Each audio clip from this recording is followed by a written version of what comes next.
Hey, here's the wrap up. Here's the trick.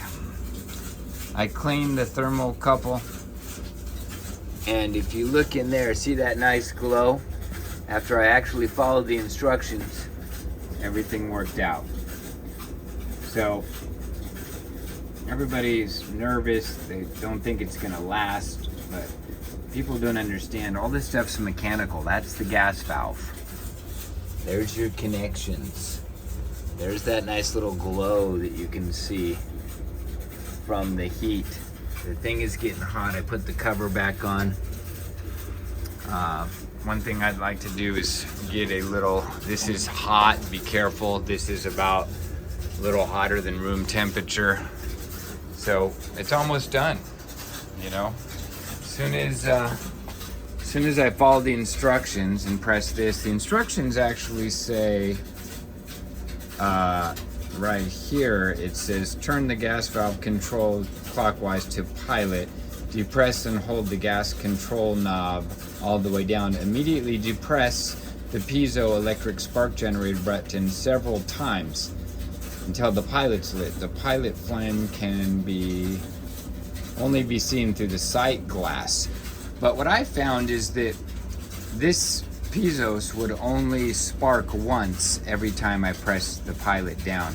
In order for the piezos to spark again, I had to lift the pilot up and redepress it. So these instructions don't match actually what was happening, but got it to work. I'm gonna check for gas leaks. The seal in there may be mediocre.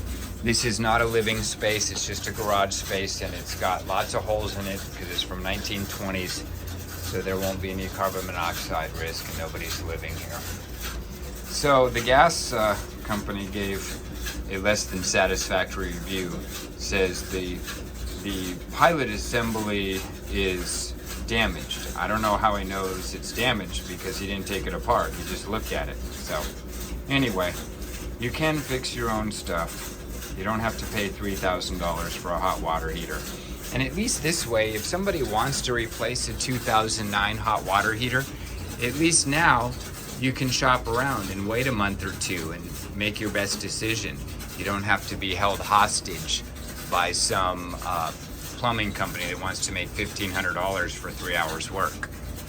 Profit on top of the cost of the hot water heater. The hard part about these hot water heaters is when a retail person, a homeowner, goes to buy one, we pay retail. But the companies that actually do this for a living, they buy 100 or 1,000 or 10,000 if they're a franchise. So they get them for half price. So not only are they making $600 on the $1,200 water heater, they're making another $1,500 on the installation when they charge, $3,000. So anyway, signing off. Appreciate likes, shares, comments, and thumbs up. See ya. Bye.